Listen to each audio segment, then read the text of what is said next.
As you know, we are discussing class 7 NCERT, Geography NCERT. Okay, almost half of it we have done. Today we will see remaining part of Geography NCERT.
My 7th standard NCERT है. Last time हमने around इसके 5 chapters complete कर लिए थे. Chapter 1 environment पर है, chapter 2 inside our earth, chapter 3 our changing earth, chapter 4 air और chapter 5 water पर है.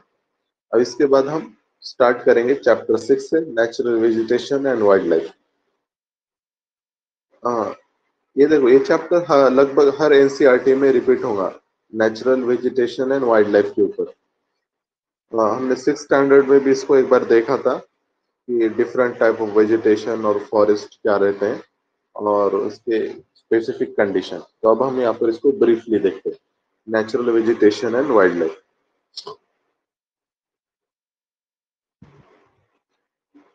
एक यहाँ पे फ्लावरिंग प्लांट का नाम दिया है रोडोडेंड्रॉन.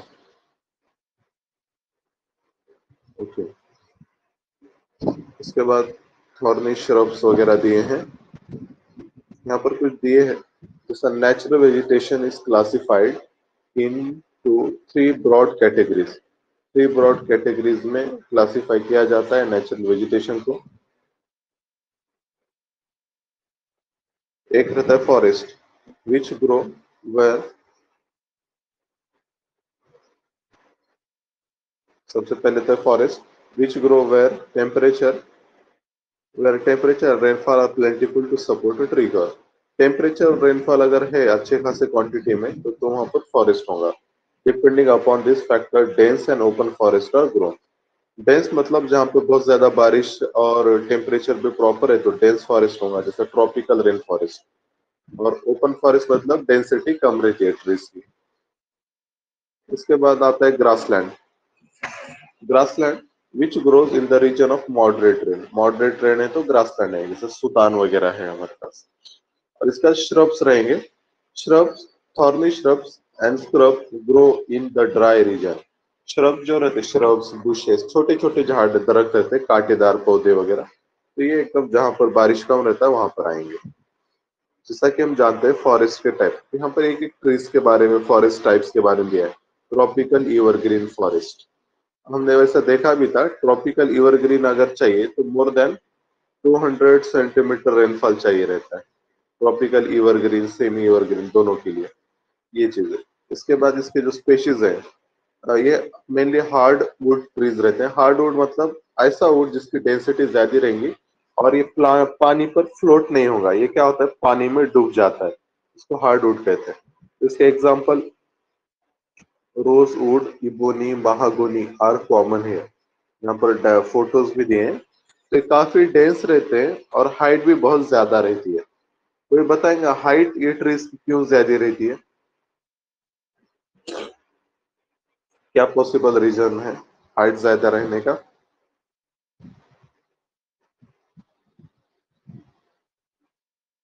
Anybody, any guess?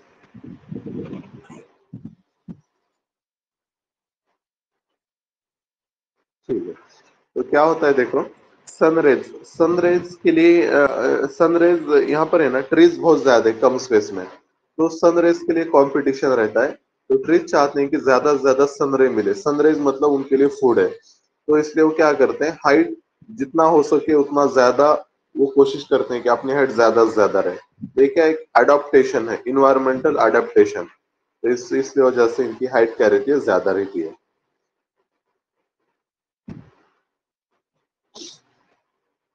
इसके बाद देखो tropical deciduous. Tropical deciduous forest, इसके लिए चाहिए अपने को 100 to 200 सेंटीमीटर रेनफॉल। तो ये मतलब ड्राई डेसिडियस के लिए।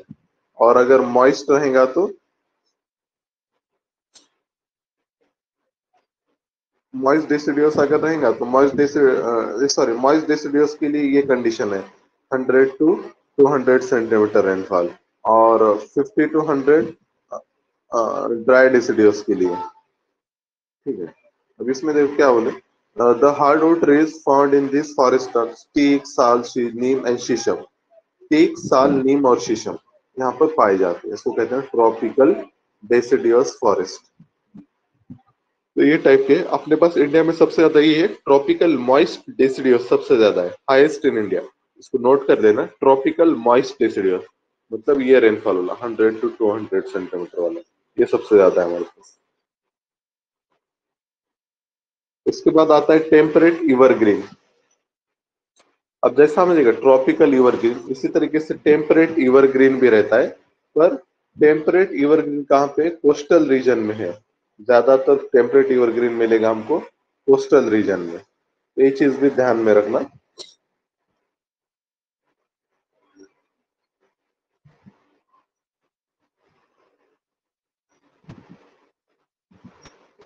Temperate evergreen mid latitudinal coastal region. Mid latitude मतलब जैसा 25 डिग्री टू सपोज 45 डिग्री, ये मिड लैटिट्यूड रहता है। तो यहाँ पर they are commonly found along the eastern margin of the continent, east sides पे रहेंगे कॉन्टिनेंट पे, in south east USA, south China and in south east Brazil. They comprise both hard and softwood trees like oak, pine, eucalyptus. Oak, pine, eucalyptus ये यहाँ की common tree species हैं temperate evergreen के। ठीक है, बहुत सारे एनिमल्स है, टाइगर है, टाइगर आईयूसीएन स्टेटस वगैरह पता रहना चाहिए, जैसे टाइगर इंडेंजर्ड है। गोल्डन लंगूर, गोल्डन लंगूर का कहाँ पर मिलता है, तो ये नॉर्थ ईस्ट में मिलता है, त्रिपुरा का स्टेट एनिमल है। त्रिपुरा, त्रिपुरा का अगर आप इंडिया का अगर आप मैप देखते हो तो नॉर्थ ईस्ट में ऐसा है, कुछ इस तरीके से इंडिया का मैप है। ठीक है, तो यहाँ पर ये त्रिपुरा रीजन है। त्रिपुरा के नाम से याद रखना, त्रिपुरा एक है अंगूर के जैसा लटकता है इंडिया के मैप में, तो इसलिए गोल्डन लंगूर भी वहां पे सबसे ज्यादा मिलेगा। इसे याद रखना, गोल्डन लंगूर त्रिपुरा, त्रिपुरा क्योंकि त्रिपुरा अंगूर के जैसा लटकता है, तो ऐसा तुम याद रख सकते हो। एलिफेंट्स की फोटो है, एलिफेंट्स भी एंडेंजर्ड है। इसका दे ये फिजेंट, ये बर्ड है एक। ओके, ये मोनाल बर्ड बोल के ये भी बर्ड है। और temperate deciduous, as we go towards higher latitude there are more temperate deciduous forests. These are found in the northeastern part of USA, China, New Zealand, Chile, and also found in the coastal region of western Europe. They shed their leaves in dry season. जब भी dry season रहेगा ये leaves shed करेंगे। The common trees are oak, ash, beech. Deer, foxes, wolves are the animals commonly found. Birds like pigeons, monal are also found here. तो ये सारे birds भी यहाँ पर मिलते हैं टेम्परेट डेसिडियस फॉरेस्ट। इसके बाद है आपका मेडिटेरियन वेजिटेशन। तो मेडिटेरियन वेजिटेशन इसमें क्या खास है, you have learn most of the east and north east margin of continent are covered by temperate evergreen deciduous forest. तो कोस्टल रीजन पे है एवरग्रीन और डेसिडियस रहते हैं। The west and south west margin of continent are different. West और south west जो margin रहते हैं, वेस्ट में जैसा भी अफ्रीका कॉन्टिनेंट है, ये आपका अफ्रीका कॉन्टिनेंट, तो यहाँ पर देखो ये वाला वेस्ट मार्जिन हो गया, वेस्ट साइड इधर आएंगी और इस पे यहाँ पे तो बोले कि ईस्ट साइड में ये रहता है सब ट्रॉपिकल टेम्परेट, और वेस्ट मार्जिन पे डिफरेंट कंडीशंस रहते हैं। West and south west margin of continent are different. They they found they have Mediterranean vegetation, It is mostly found in the areas around the Mediterranean Sea in the Europe, Africa, Asia. Hence the name. This kind of vegetation is also found outside the actual Mediterranean region in California and USA. तो यहाँ पर जो है वे यहाँ पर Mediterranean coast है ना, उधर ऊपर से यूरोप वगैरह आएंगे आप, तो यहाँ पर मेडिटेरियन वेजिटेशन मिलता है। यहाँ पर थोड़े से स्पेसिफिक कंडीशन रहते हैं और याद रखना है यहाँ पर क्या है, ग्रेप्स, फ्लोरिकल्चर, फ्रूट्स वगैरह ज्यादा लेते हैं, ओलिव वगैरह, और इससे क्या बनती है, वाइन बनती है। वाइन एयर्ड इन मेडिटेरियन, तो वाइन शराब वगैरह यहाँ पर ज्यादा बनती है, याद रखना। और फ्रूट जो लिए जाते हैं, सिट्रस फ्रूट्स लिए जाते हैं, orange, figs, olives, grapes are common. और यहाँ पे एक चीज दी है, Mediterranean trees adopt themself to the dry summers with the help of their thick barks and wax coated leaves which help them reduce transpiration. Mediterranean reason में एक तो बारिश कम होता है, दूसरी बात समर में बारिश नहीं होता है। हम क्लाइमेट वाले जब डिस्कस करेंगे आगे तब देखेंगे। मेडिटेरियन रीजन में विंटर में रेनफॉल होता है। कॉमनली क्या होता है ऑल ओवर द वर्ल्ड, जब समर रहेगा तभी क्या होगा, रेनफॉल होगा, क्योंकि समर में ही क्या होगा, वाटर इवापोरेट होता, क्लाउड्स बनते हैं और रेनफॉल होता है। लेकिन मेडिटेरियन में विंटर में होता है, तो एक चीज ध्यान में रखना।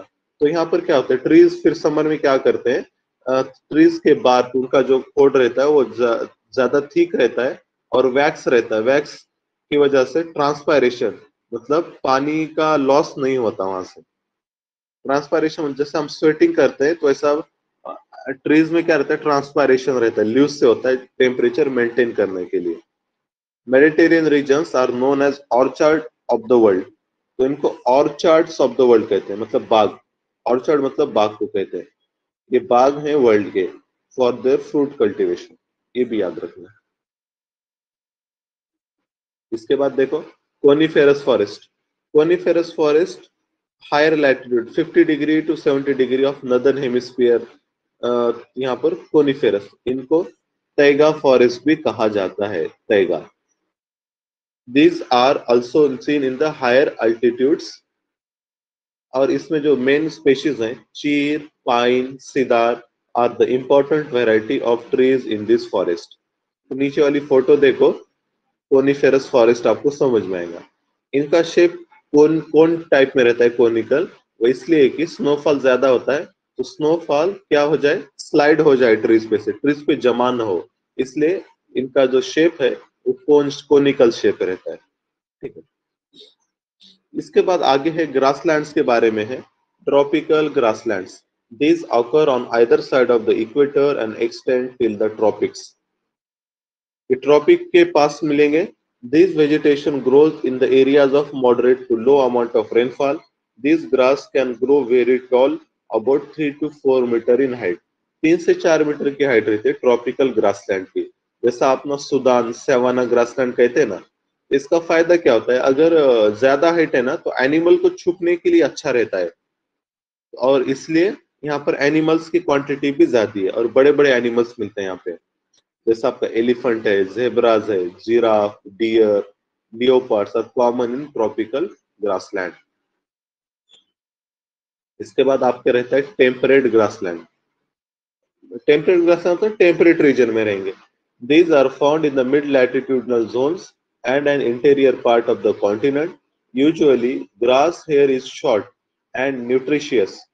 Wild buffaloes, bison, antelope are common. ये सब एनिमल्स यहाँ पर कॉमन है। टेम्परेट ग्रासलैंड जैसे हम स्टेपीज, प्रेरीज वगैरह सब पढ़ते हैं, वो मिड टेम्परेट ग्रासलैंड्स में आते हैं। ओके, यहाँ पर एग्जांपल दे, ट्रॉपिकल ग्रासलैंड, अफ्रीका में सवाना कहते हैं उनको, ब्राजील में क्या कहते हैं, कैंपोस कहेंगे, और वेनेजुएला में लैनोस, कैंपोस एंड लैनोस। और जो टेम्परेट ग्रासलैंड रहते हैं, मतलब थोड़ा सा ऊपर लैटिट्यूड में 25 डिग्री टू 40 डिग्री के बीच में, तो यहाँ पर क्या क्या मिलेगा, अर्जेंटीना में पंपाज रहता है, नॉर्थ अमेरिका में प्रेरी, साउथ अफ्रीका में वेल्ड, सेंट्रल एशिया में स्टेपी, और ऑस्ट्रेलिया में डाउन कहते हैं।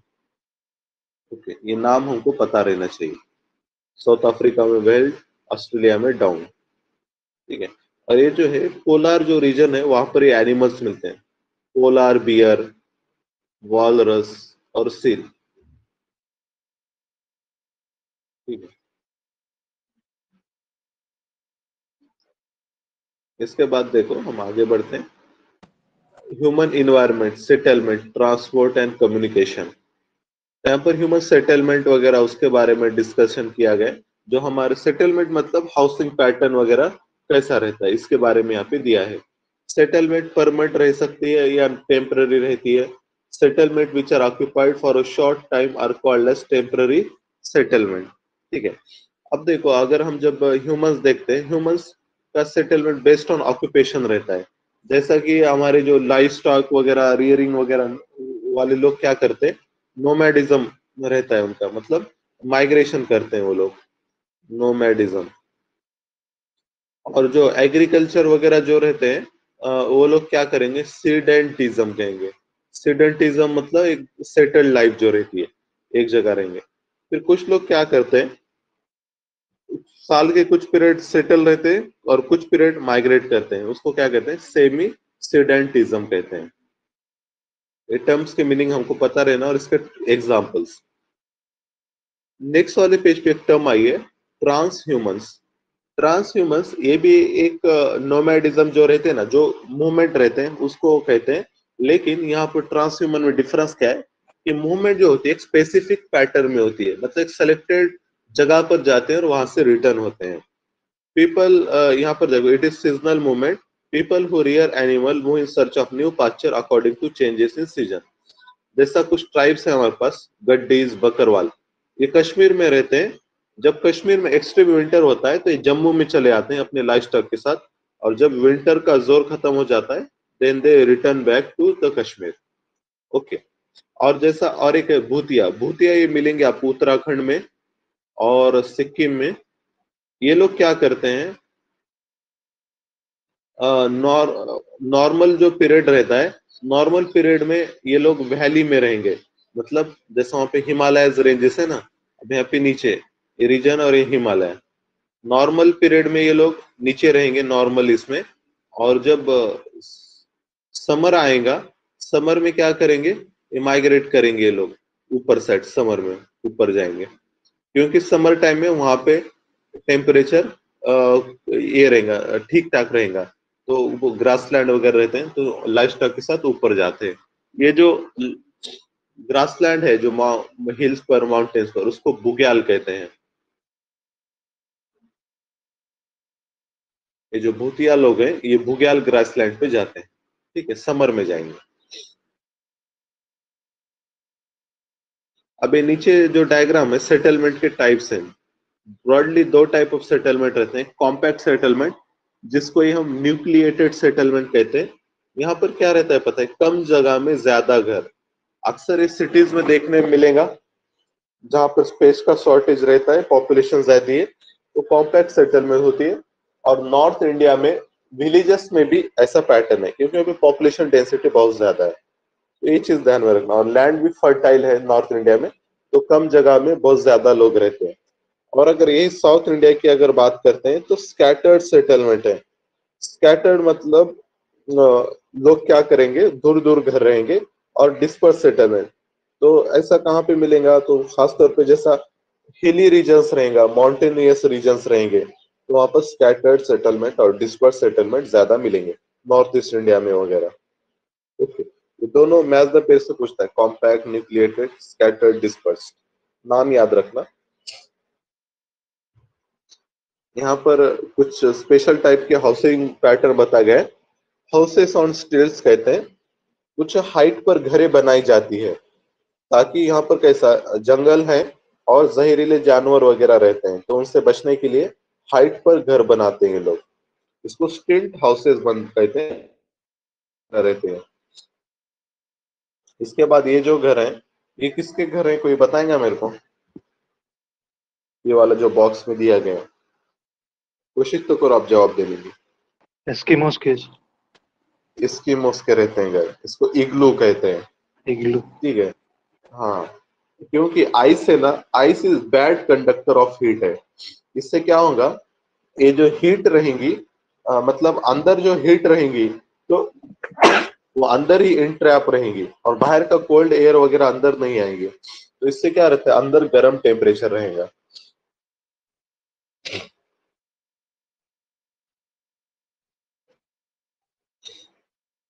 तो रोड्स वगैरह इसके बारे में दिया है। मेटल रोड, मेटल मतलब एकदम जो हम बनाते हैं डामर का रोड जिसको हम कहेंगे, उसको मेटल रोड कहते हैं। और जो कच्चा रोड रहता है उसको अनमेटल रोड कहते हैं। तो हमने जो स्कीम लाई है गवर्नमेंट ने, पीएम ग्राम सड़क योजना, ये इसलिए है कि to have all weather connectivity road to the villages. यहाँ पर देखो एक ट्रेन की फोटो दिया है। Train from Xining Xining to Lhasa runs at high altitude, शायद वो जिनजियांग है।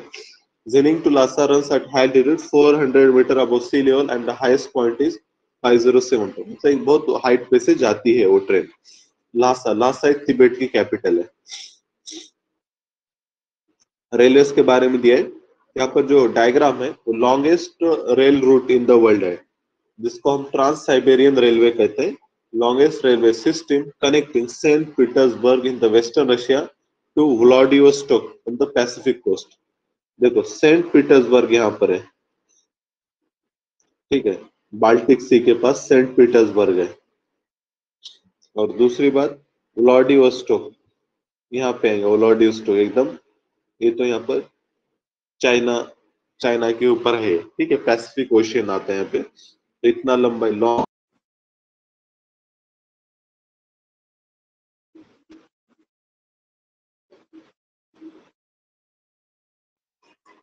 ठीक है। अब जो स्क्रीन दिख रही है आप लोगों को, जी सर। हाँ, यस सर। जो ये जो करंट है रेड कलर से जो डायरेक्शन है, यहाँ पर कौन सा करंट जाता है, कौन सा ओशन करंट का नाम क्या है ये?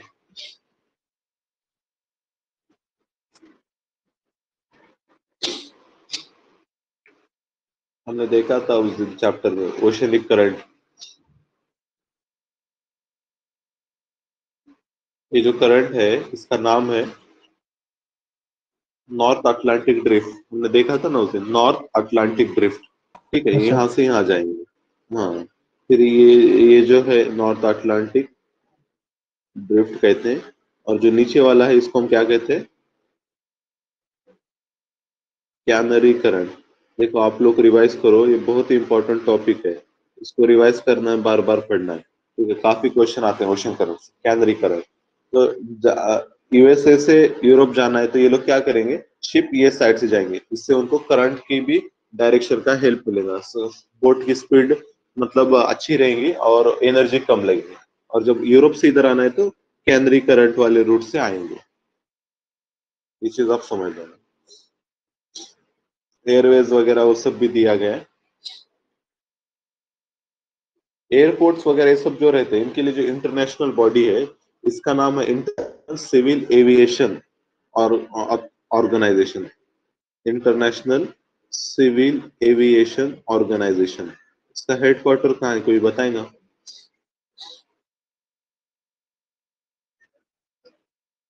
यूएन की स्पेशलाइज एजेंसी, इसका ही हेडक्वार्टर है मॉन्ट्रियल। मॉन्ट्रियल एक कनाडा में एक सिटी है, वहां पर है। वर्ल्ड के मेजर एयरपोर्ट्स हैं, ये सब पढ़ने की जरूरत नहीं रहती है।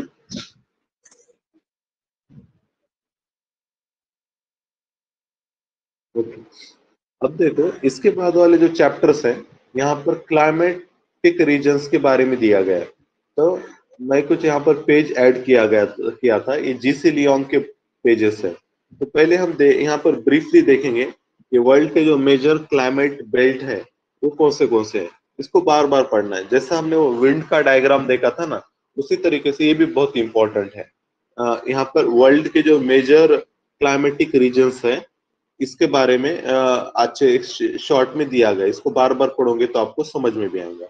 अब देखो, जब हम वर्ल्ड का नॉर्दर्न स्फीयर इमेजिन करो, 0 डिग्री से इक्वेटर जाता है हमारा, 10 डिग्री, 30 डिग्री, 45, 65 और 90, ऐसे क्लासिफिकेशन किया गया। 0 to 10 डिग्री के बीच में जो हमको क्लाइमेट मिलेगा वो रहता है hot wet equatorial climate. Hot wet equatorial climate, और यहाँ पे क्या मिलेगा हमको, इक्वेटोरियल मिलेंगे। मतलब जो एवरग्रीन रेन फॉरेस्ट रहते हैं ना, एवरग्रीन वो मिलेंगे, मतलब हाइट ज्यादा रहेंगी, डेंसिटी भी ज्यादा रहेंगी। तो ये रोजवुड, इबोनी, ये सारे स्पेशीज यहाँ पर आपको फोटो भी दिखेंगी, इस तरीके का वेजिटेशन मिलेगा।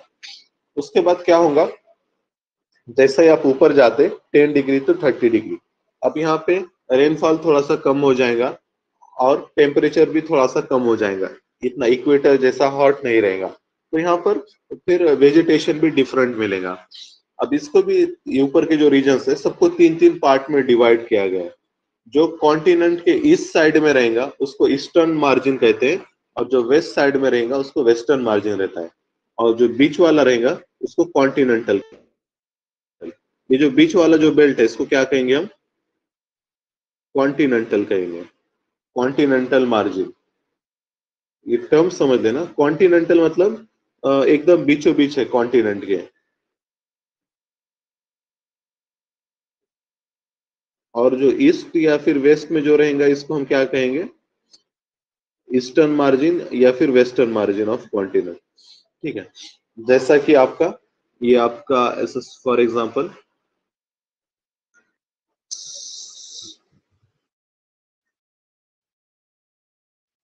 ये सपोज साउथ अमेरिका है, तो साउथ अमेरिका में ईस्टर्न मार्जिन ये रहेगा, वेस्टर्न मार्जिन ये रहेगा, कॉन्टिनेंटल बोले तो बीच वाला एरिया एरिया उसको कॉन्टिनेंटल कहेंगे। तो देखो, ईस्टर्न मार्जिन पे क्या रहता है, मानसून फॉरेस्ट रहता है। ईस्टर्न मार्जिन पे 10 to 30 डिग्री के बीच में मानसून क्लाइमेट रहेगा, जैसा इंडिया में है। कॉन्टिनेंटल में सुदान क्लाइमेट रहेगा, मतलब ग्रासलैंड वगैरह रहेगा। और वेस्टर्न मार्जिन पे क्या रहेगा, डेजर्ट रहेगा, जिसको हम हॉट डेजर्ट बोलते हैं। तो ऐसा ही यहाँ पर रहता है, मतलब जैसा यहाँ पे क्या रहेगा, ईस्टर्न मार्जिन पे मानसून, मतलब यहाँ पे ये साइड का जो रीजन है यहाँ पे मानसून वगैरह है। और जो वेस्टर्न मार्जिन है, यहाँ पर देखो चिली में एक बहुत बड़ा डेजर्ट है, अटाकामा डेजर्ट कहते हैं उसको, वो डेजर्ट है। और बीच में सूडान ग्रासलैंड है, तो यहाँ पे लैनोस, कैंपोस, ऐसे ग्रासलैंड है। ठीक है, तो ये चीज समझ लो। फिर इसके बाद जब आप ऊपर जाते हो, ऊपर 30 डिग्री to 45, तो यहाँ पर भी अब क्या होगा, तीन टाइप में डिवीजन है, eastern margin, western margin, continental. Eastern margin को चाइना टाइप भी क्लाइमेट कहते हैं, और यहाँ पे क्या है, वार्म वेट फॉरेस्ट रहेगा। अब देखो यहाँ पे 30 डिग्री के ऊपर हम टेम्परेट बेल्ट में है। टेम्परेट बेल्ट में क्या रहता है, दो डिवीजन है, 30 to 45 और 45 to 65। 30 to 45 को हम क्या कहते हैं, वार्म टेम्परेट कहते हैं, और 45 to 65 को हम कोल्ड टेम्परेट कहते हैं, क्योंकि वो पोलार से नजदीक है ना, तो वहां पे टेम्परेचर भी कूल रहता है। और 30 to 45 ये इक्वेटर से नजदीक है, तो इसमें यहाँ पर वार्म रहेगा। तो वार्म वाला जो है उसके भी तीन टाइप है, ईस्टर्न मार्जिन, वेस्टर्न मार्जिन और कॉन्टिनेंट। ईस्टर्न मार्जिन वाले क्लाइमेट को चाइना टाइप कहेंगे, वेस्टर्न मार्जिन वाले क्लाइमेट को मेडिटेरियन क्लाइमेट कहेंगे, और जो कॉन्टिनेंटल है वहां पर भी ग्रासलैंड ही मिलते हैं उसको, लेकिन डिफरेंट ग्रासलैंड रहते हैं, इसको हम स्टेपी कहते हैं। जैसे सुदान वाला ग्रासलैंड था ना, सुदान और स्टेपी वाला ग्रासलैंड दोनों में डिफरेंस है। पहली बात तो क्या है, सुदान वाले बहुत टॉल रहते हैं, और यहाँ पर ट्रीज भी रहते हैं, बीच बीच में ट्रीज दिख रहे होंगे आपको। और जो ये वाला है सुदान वाला, अगर आप देखोगे सुदान वाले में सिर्फ ग्रासेस रहते हैं, हाइट भी कम रहती है और ट्रीज नहीं रहते। स्टेपीज में, सॉरी, ग्रासेस रहेंगे, शॉर्ट हाइट रहेंगी और ट्रीज नहीं रहेंगे, ट्री लेस ग्रासेस रहते हैं। ओके, ये चीज समझिए।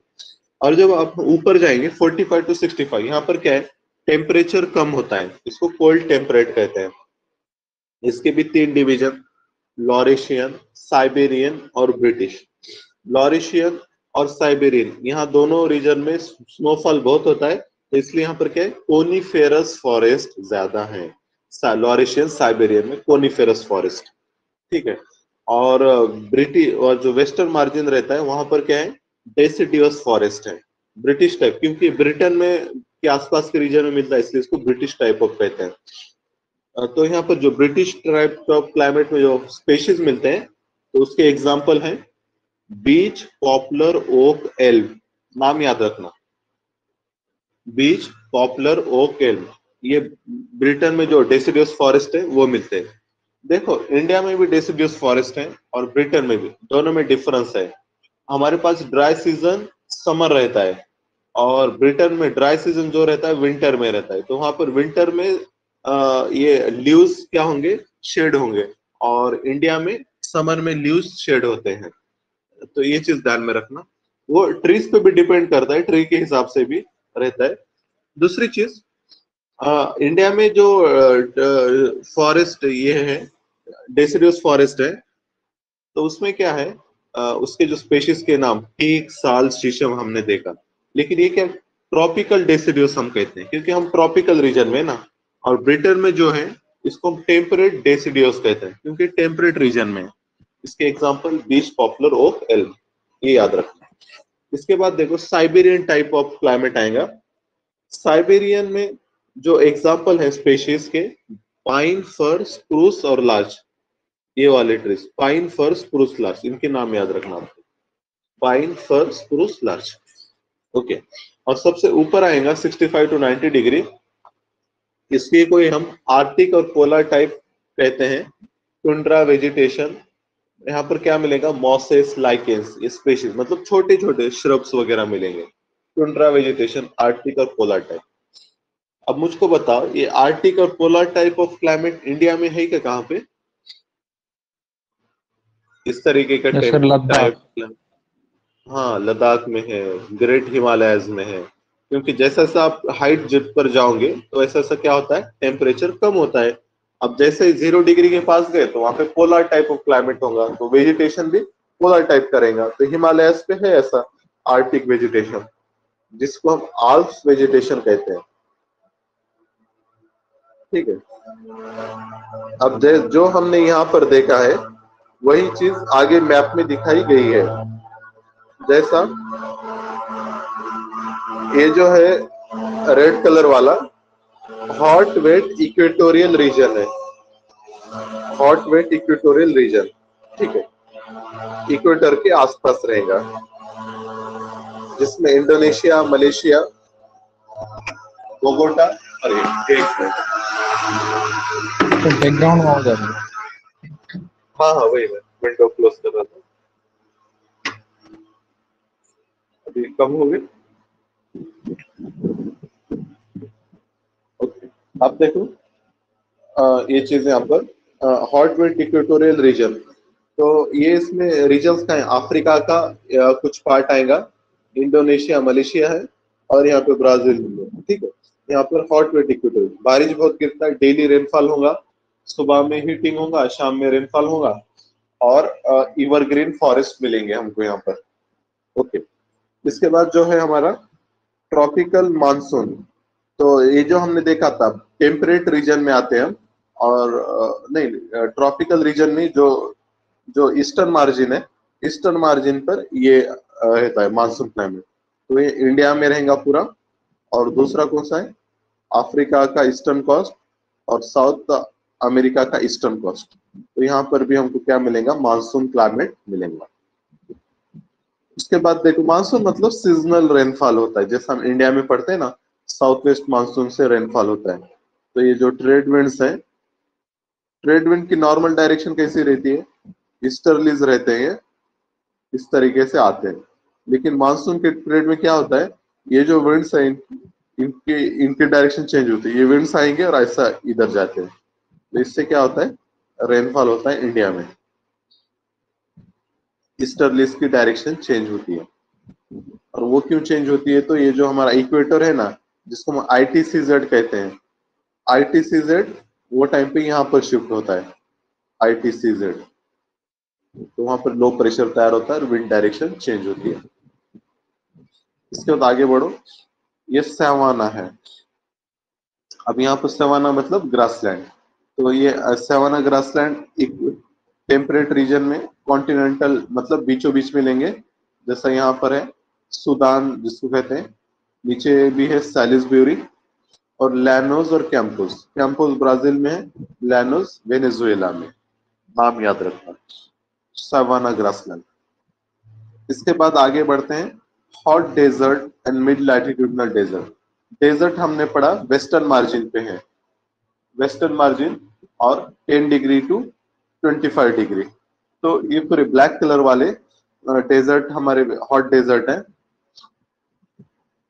अब यहाँ पर देखो वेस्टर्न मार्जिन पे डेजर्ट क्यों ज्यादा है, कोई बताएगा मेरे को? वेस्टर्न मार्जिन पे डेजर्ट का रीजन क्या है, क्यों ज्यादा है कॉन्टिनेंट के वेस्टर्न साइड पे? ओशियन गेस तो करंट करो। की वजह से। हाँ, ओशन करंट कौन सा है वहां पे? कोल्ड करंट जा रहा है। और कोल्ड करंट से क्या होता है, मॉइस्चर वगैरह कम तैयार नहीं होगा, बहुत ही कम रहेगा। एयर में मॉइस्चर नहीं है तो रेनफॉल भी कम होगा, रेनफॉल कम होगा तो डेजर्ट तैयार होगा। तो ये रीजन है इसका। वेस्टर्न मार्जिन पे रेनफॉल कम होता है, और रेनफॉल कम इसलिए होता है क्योंकि वहाँ पे कोल्ड करंट है। कोल्ड करंट रहा तो एयर की मॉइस्चर कैरिंग कैपेसिटी भी कम हो जाती है। अब यहाँ पर एक तो ये चीज याद रखो, दूसरी डेजर्ट और उनके लोकेशन। जैसे सहारा डेजर्ट है, सहारा डेजर्ट वेस्टर्न अफ्रीका या नॉर्थ अफ्रीका। फिर इसके बाद देखो कलहरी डेजर्ट है। कलहरी डेजर्ट इधर यहाँ पर अफ्रीका में नीचे ही टांजानिया वगैरह उसके पास आएगा, जिम्बाब्वे के पास। फिर नामीब डेजर्ट है यहाँ पर। साउथ अमेरिका में देखो अटाकामा डेजर्ट है, ये driest place on the world है, ये चिली के पास है। नीचे अर्जेंटीना में पैटागोनियन डेजर्ट है। ऊपर मोहावे डेजर्ट है यूएसए में, इसी को ही कैलिफोर्नियन डेजर्ट भी कहते हैं। ओके। फिर यहाँ पे एशिया में देखो गोबी डेजर्ट है। गोबी डेजर्ट इसका लार्ज पार्ट है मंगोलिया में। फिर सेंट्रल एशिया में तुर्किस्तान डेजर्ट है। ये अरेबियन डेजर्ट, ये भी बहुत बड़ा डेजर्ट है, one of the largest desert. India में देखोगे तो थार डेजर्ट है। और ऑस्ट्रेलिया में भी डेजर्ट है, ग्रेट डेजर्ट कहते हैं उसको। तो डेजर्ट के नाम, लोकेशन और उसके कॉजेस हमको पता रहने चाहिए। इसके बाद देखो मेडिटेरियन रीजन। मेडिटेरियन रीजन में जैसे हमने देखा कि विंटर में रेनफॉल होता है। हम जीसी लियोंग ये बुक भी एक दिन डिस्कस करेंगे, तब हम देखेंगे कि वहां पे विंटर में ही क्यों रेनफॉल होता है। मेनवाइल आप भी सर्च करके रख लेना कि विंटर रेनफॉल क्यों होता है मेडिटेरियन रीजन में। इसके मेजर रीजन देखो, ये है एक तो मेडिटेरियन सी के अराउंड वाला, दूसरा है केप टाउन, तीसरा है ये चिली का रीजन, ये अटाकामा डेजर्ट के नीचे वाला पार्ट है। और अगर आपसे पूछा जाए वर्ल्ड का बेस्ट डेवलप मेडिटेरियन क्लाइमेट कहां पर है, तो आप बताना चिली के पास बेस्ट डेवलप मेडिटेरियन क्लाइमेट। यहाँ पर तो है ही मेडिटेरियन रीजन में, लेकिन बेस्ट डेवलप यहाँ पर है। और दूसरी बात, मेडिटेरियन रीजन किस लिए फेमस है, तो वहां पे क्या होता है, फ्रूट हॉर्टिकल्चर होता है। और wine wine yards of the world भी कहा जाता है उनको, वाइन यार्ड या orchard of the world. Citrus fruit बहुत सारे लिए जाते हैं। इसके बाद देखो टेम्परेट ग्रासलैंड। टेम्परेट ग्रासलैंड जैसा हमने देखा स्टेपीज वगैरह कोल्ड टेम्परेट कॉन्टिनेंटल में रहता है। अब यहाँ पर देखो सॉरी वार्म टेम्परेट में रहेगा ग्रासलैंड। तो ग्रासलैंड में इंपॉर्टेंट कौन से हैं, जैसा कि स्टेपीज है। स्टेपीज रशिया में रहेगा और सेंट्रल एशिया स्टेपीज रहता है। पुष्टास है, पुष्टास कहाँ पे है, हंगेरी नाम का कंट्री, वहां पे पुष्टास है। यूएसए में प्रेरीज कहते हैं। इसके बाद अर्जेंटीना में पंपास, और साउथ अफ्रीका में वेल्ड, और ऑस्ट्रेलिया में डाउन। यहाँ पर ग्रासलैंड है, मतलब ग्रासेस रहेंगे, घास जिसको कहते हैं। पर जैसा सूडान में था ना, सूडान में बहुत हाइट हाइट रहती थी, इनकी हाइट थोड़ी कम रहेंगी। और यहाँ पे ट्रीज नहीं रहेंगे, सूडान में ट्रीज भी रहते थे, यहाँ पर ट्रीज नहीं रहेंगे क्योंकि रेनफॉल कम है। दूसरी बात एक याद रखो कि स्टेपीज है या फिर प्रेरीज, प्रेरीज को wheat ball of the world भी कहते हैं, व्हीट, क्योंकि यहाँ पे कमर्शियल व्हीट कल्टीवेशन बहुत लिया जाता है ये ग्रासलैंड में। मतलब इरिगेशन वगैरह फैसिलिटी यूएस में है, और मैकेनाइज्ड फार्मिंग भी की जाती है, तो इसलिए इसको यहाँ पर व्हीट प्रोडक्शन बहुत ज्यादा होता है। यहाँ पे क्या है, हजारों हेक्टर्स का एक एक फार्म रहता है, तो इसलिए यहाँ पर कमर्शियल ग्रेन कल्टीवेशन होता है, और इसको wheat ball of the world भी कहा जाता है। इसके बाद आएंगे आपका warm temperate eastern margin. Warm temperate, temperate मतलब आपका जो बीच का पार्ट है, ट्रॉपिकल और पोलार के बीच में, वार्म टेम्परेट मतलब ये नजदीक रहेगा इक्वेटर से, मतलब 25 डिग्री टू 45 डिग्री उसके आसपास। तो इसमें जो ईस्टर्न मार्जिन है, तो इसको कहते हैं चाइना टाइप ऑफ क्लाइमेट। ठीक है, यहाँ पर मिलेगा नानकिंग टाइफून, और इसके अलग अलग नाम है रीजन में। याद रखना ये रीजन में साइक्लोन्स बहुत आते हैं। साइक्लोन्स इसलिए, और साइक्लोन के नाम डिफरेंट है अलग अलग रीजन में।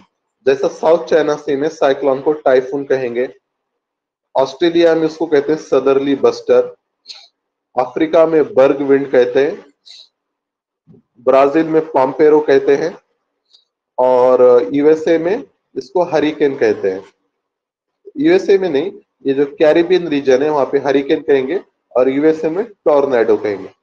ये साइक्लोन्स के नाम है। इंडियन ओशन में साइक्लोन कहते हैं, चाइना में टाइफून, ऑस्ट्रेलिया में सदरली बस्टर, साउथ अफ्रीका में बर्ग, अर्जेंटीना में पम्पेरो, और यूएसए में टॉर्नेडो, और कैरिबियन आइलैंड में हरिकेन।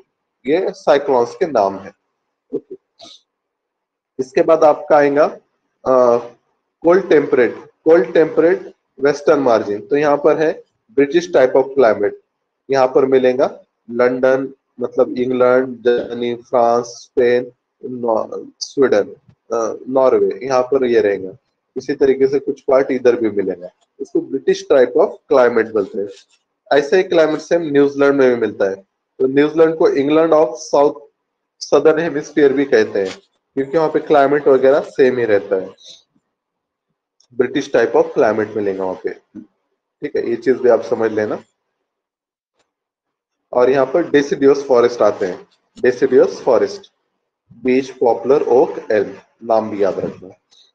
इसके बाद आएगा cool temperate coniferous. Cool temperate coniferous, ये भी ग्रासलैंड है, और कोनिफेरस फॉरेस्ट मतलब कोनिकल शेप में, स्प्रूस, फर, पाइन, लार्च। याद रखना ये सदर्न हेमिस्फीयर में नहीं है, ये नदन में ही मेरा है, सदर्न में नहीं है। सदर्न में क्यों नहीं है ऐसा क्लाइमेटिक जोन, कोई बताएगा?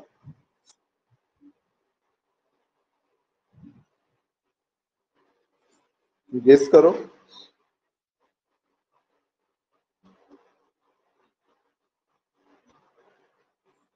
क्योंकि यहाँ पे अब लोकेशन समझो, ये अप्रोक्सीमेटली आएगा, और यहाँ पे कोई लैंड है ही नहीं ना, पूरा ओशन है। याद रखना सदर्न हेमिस्फीयर में लैंड बहुत कम है। अब ट्रॉपिक ऑफ कैप्रिकॉर्न के नीचे देखो इतना ही पार्ट है, और ये समझो अमेरिका का इतना पार्ट, बाकी पूरा ये वाटर है, ओशन है। तो यहाँ पर ये रीजन्स नहीं है। चर्चिल, मॉस्को, ये जो कोनिफेरस फॉरेस्ट वगैरह, ये सारे नहीं मिलेंगे। और इसके बाद आते हैं लॉरिशियन। लॉरिशियन टाइप ऑफ क्लाइमेट न्यूयॉर्क के पास मिलेगा, और पेकिंग वगैरह ये जो रीजन है, यहाँ पर भी लॉरिशियन टाइप ऑफ क्लाइमेट मिलेगा। ज्यादा कुछ खास है नहीं। और उसका सबसे लास्ट वाला है tundra. Tundra type of vegetation, ये पोलर रीजन में मिलता है, मतलब 65 डिग्री के ऊपर। और यहाँ पर क्या रहेंगे, सिर्फ कुछ स्मॉल ब्रुशे श्रब्स रहेंगे, श्रब बुशेस वगैरह, और पोलार बियर, वालरस, पेंगुइन, ऐसे एनिमल्स मिलेंगे। ठीक है, तो ये चीज समझ लेना।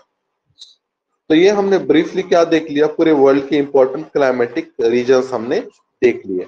अब जो इसके बाद वाले चैप्टर्स है ना, उसको शॉर्ट शॉर्ट में यहाँ पर दिया गया है। जैसा अब 8 चैप्टर है, human environment and interaction in tropical and सब ट्रॉपिकल। अब यहाँ पे क्लब किया है ट्रॉपिकल और सब ट्रॉपिकल। ट्रॉपिकल मतलब जैसा डेजर्ट, इक्वेटोरियल रेन फॉरेस्ट, और सब ट्रॉपिकल मतलब मानसून वगैरह, मानसून क्लाइमेट, हॉट डेजर्ट। ये सारे एक ही चैप्टर में यहाँ पर दिए हैं। जैसा कि अमेजोन बेसिन, अब यहाँ से इक्वेटर जाएगा आपका 0 डिग्री, रेनफॉल बहुत ज्यादा होता है, फॉरेस्ट वगैरह भी बहुत ज्यादा है, इसलिए इसको क्या कहते हैं, अमेजोन फॉरेस्ट को लंग्स ऑफ द वर्ल्ड कहते हैं, अमेजोन फॉरेस्ट को।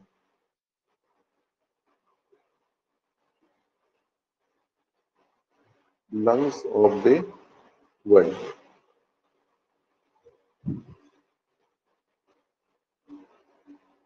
क्योंकि क्यों कहेंगे लंग्स ऑफ द वर्ल्ड, बताओ इसका तो मतलब बताओ मुझको।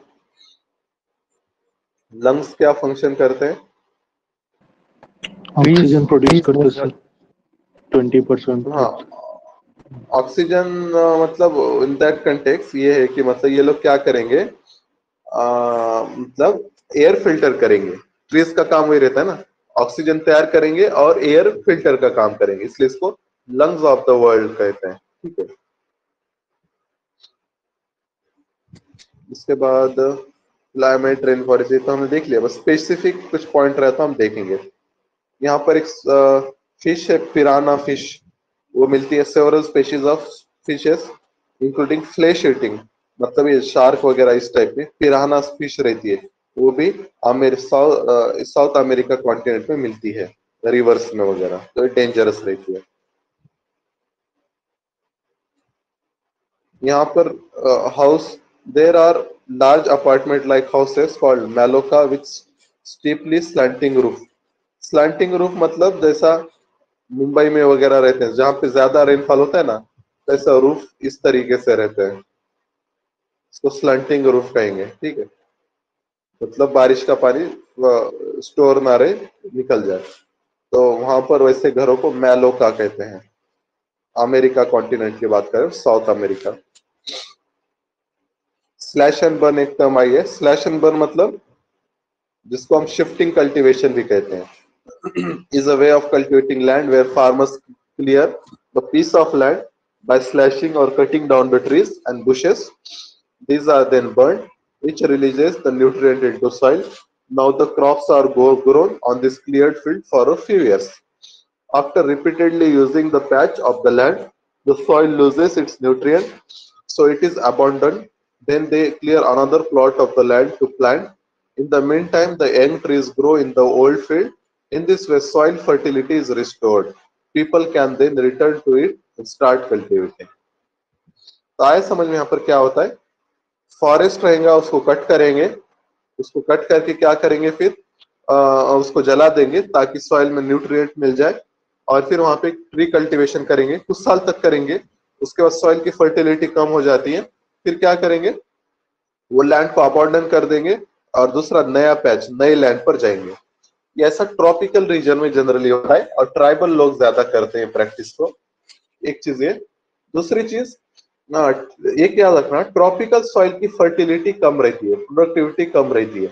इसका रीजन ये है कि ट्रॉपिकल में टेम्परेचर वार्म है, वार्म टेम्परेचर की वजह से बैक्टीरियल ग्रोथ ज्यादा होती है, और बैक्टीरियल ग्रोथ की वजह से क्या होता है, वहां पर जो भी ल्यूज वगैरह जो भी रहेंगे ऑर्गेनिक मटेरियल, उसको वो खाकर खत्म कर देंगे, डिकम्पोजिशन जल्दी होता है, तो इसलिए सॉइल में ह्यूमस कम रहता है ट्रॉपिकल रीजन में, as compare to them temperate region में सॉइल फर्टाइल रहती है ज्यादा।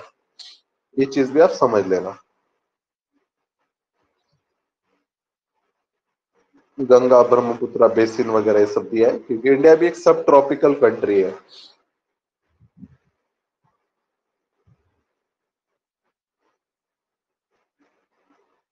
ये वन हॉर्न राइनोसेरस, इसका आईयूसीएन स्टेटस कोई बताएंगे?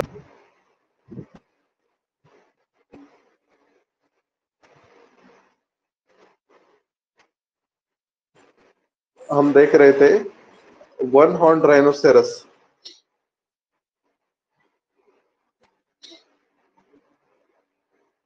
ये देखो, इसका कोई आईयूसीएन स्टेटस बताएगा मुझको? Endangered. इंडेंजर्ड? ये इंडेंजर्ड नहीं है, इसको कैसे याद रखोगे, ये हॉर्न है और इसका फेस है, तो यहाँ पर कैसा वी शेप बनेगा, वी से याद रखो वल्नरेबल है ये, one horn rhino is vulnerable. ऐसा ही और एक एनिमल है African cheetah. African cheetah, Africa का मैप देखो, अफ्रीका का मैप भी वी शेप में है, तो अफ्रीकन चीता भी क्या होगा, वल्नरेबल रहेगा।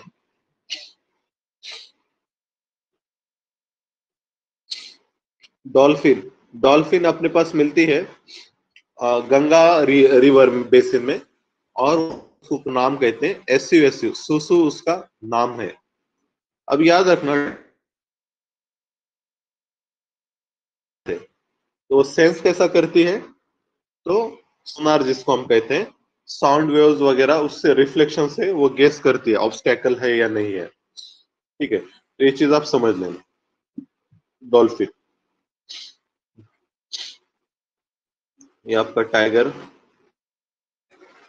इस तरीके से। इसके बाद देखो नेक्स्ट वाले चैप्टर में टेम्परेट रीजन के बारे में दिया गया है।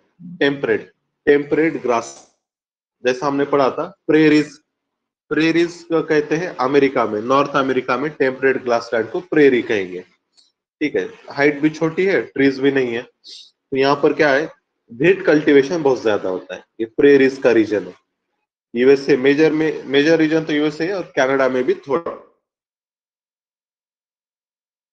To the absence of north-south barrier, a local wind Chinook blows here. Chinook,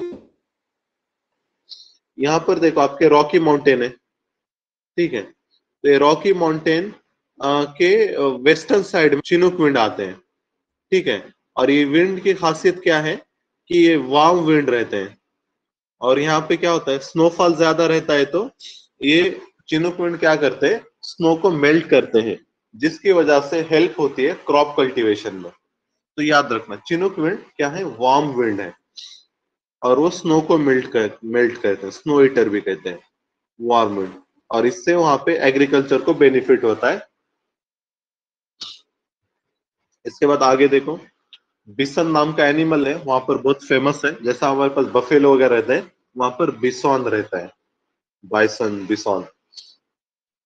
prairies को ग्रेनरीज ऑफ द वर्ल्ड भी कहता है, due to huge surplus of wheat cultivation, wheat cultivation बहुत ज्यादा किया जाता है। इसी तरीके से ग्रासलैंड है, वेल्ड ग्रासलैंड, वेल्ड मिलता है अपने को कलाहरी डेजर्ट, वेल्ड मिलते हैं अपने को अमेरिका में, ठीक है, ये याद रखना। बोल रहा हूँ वेल्ड मिलता है साउथ अफ्रीका में, ये जो रीजन है वेल्ड, वेल्ड फॉरेस्ट। और यहाँ पर देखो अफ्रीकन कॉन्टिनेंट का डिस्कशन चल रहा है, साउथ अफ्रीका का। यहाँ पर मिनरल रिसोर्सेज बहुत है, जैसा गोल्ड एंड डायमंड के माइनिंग्स यहाँ पर है। जोहान्सबर्ग सिटी आपने सुना होगा, क्रिकेट के मैचेस भी होते हैं। Johannesburg is known for being the gold capital of the world, यहाँ पर गोल्ड डिपॉजिट बहुत ज्यादा है, इसलिए इसको gold capital of the world कहते हैं। उसके बाद किम्बरले, किम्बरले भी एक जगह है साउथ अफ्रीका में, इसको कहते हैं डायमंड माइंस। अब मैं आपको एक होमवर्क देता हूँ, दो सिटीज के नाम है वो आप लिख लेना, काल गुरली एंड कुलगार्डी। काल, KALGORLI, काल गुरली एंड कुलगार्डी, KULGARDI। ये दो लोकेशन कौन से कॉन्टिनेंट में है, और ये किस चीज के लिए फेमस है, ये मुझको आप कल ढूंढ के बता। इसके बाद देखो लास्ट चैप्टर, बस छोटा सा है, 3-4 मिनट में हो जाएगा। लाइफ इन डेजर्ट, तो यहाँ पर डेजर्ट के बारे में डिस्कशन है। जैसा हॉट डेजर्ट हमने सहारा में देखा, मेजर रीजन जैसा आप लोगों ने बताया कि क्या होता है, वेस्टर्न मार्जिन पे रहते हैं, और वेस्टर्न मार्जिन पे कोल्ड करंट रहते हैं, तो इसलिए क्या होता है, रेनफॉल भी बहुत ही कम होता है। जैसे मैप में देखो सहारा डेजर्ट दिखेगा आपको, Mauritania, Algeria, Libya, Egypt, Mali, Niger, Chad, Sudan, ये largest desert in the world है। सबसे hottest place in the world आता है Al Aziziya, Al Aziziya in the Sahara desert, south of Tripoli, Libya, recorded highest temperature 57.7 degree Celsius, इतना temperature highest गया है यहाँ पे अल। ओके, इसके बाद देख वहां पे लोग पानी वानी का कैसा करते हैं, तो वहां पर जो आसपास रहते हैं वो लोग, लेक या जहां पर ग्राउंड वाटर रहता है, और depressions are form when the wind blows away the sand.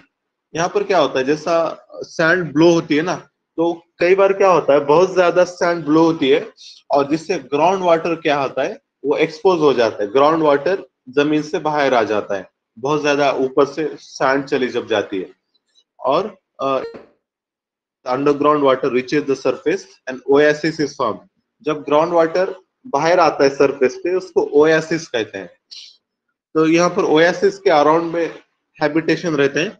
एक फेमस ओएसिस है ताफी लालेट ओएसिस इन मोरक्को, बहुत बड़ा है, इसका लगभग इसका साइज है 30,000 स्क्वायर किलोमीटर। ताफी लालेट ओएसिस कहते हैं इसको।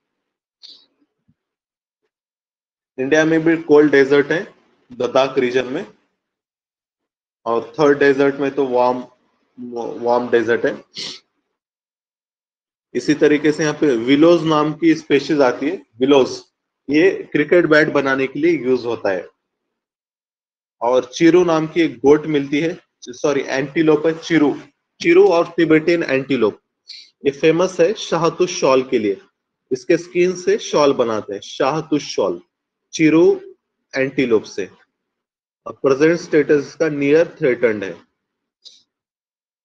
यहाँ पर बुद्धिस्ट मोनास्ट्रीज भी है, हेमिस थिक्से शे लामायुरु, हेमिस थिक्से शे, ये मोनास्ट्रीज है जो कि लद्दाख में है। ओके, इस तरीके से हमारा ये चैप्टर भी खत्म हो जाता है। ये बुक को एकदम अच्छे से पढ़ना है आप लोगों ने, ताकि इसका अंडरस्टैंडिंग और बेटर डेवलप हो जाए। ठीक है, बहुत इंपॉर्टेंट एनसीईआरटी है ये। आगे अब यही चीजें रिपीट होंगी बार बार। जो भी नया पढ़ना था हमने पढ़ लिया, 6th और 7th में पूरा बेसिक हमने पढ़ लिया। अब जो भी होगा आगे 8 में, 9th में, 10 में, इसका रिपीटेशन होगा और थोड़ा सा ज्यादा डिटेल होंगे, तो आप लोग इसको अच्छे से पढ़ लेना। ये जो पेज है यहाँ पे पासेस है, माउंटेनियस पासेस, इसको भी हम देखेंगे। कुछ पासेस याद रखना, जैसे पीर पंजाल बनिहाल यहाँ पर है, ये कनेक्ट करता है जम्मू को कश्मीर से। जोजिला पास है, ये कनेक्ट करती है कश्मीर मतलब श्रीनगर को लद्दाख से।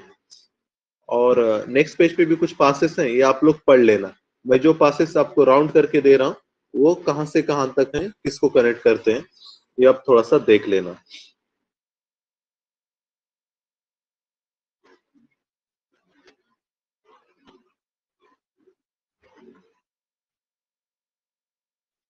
इसका पीडीएफ भी मैं शेयर कर दूंगा, गूगल ड्राइव के लिंक पे अपलोड कर देता हूँ इसको, ताकि आप मतलब ये थोड़ा सा कुछ एडिशन है तो ये भी आपको मिल जाए। ठीक है, अभी मैं थोड़ी देर बाद इसको अपलोड कर दूंगा, आप लोग वहां से ले लेना, गूगल ड्राइव की लिंक भेज देता हूँ। ठीक है, किसी को कोई डाउट वगैरह है?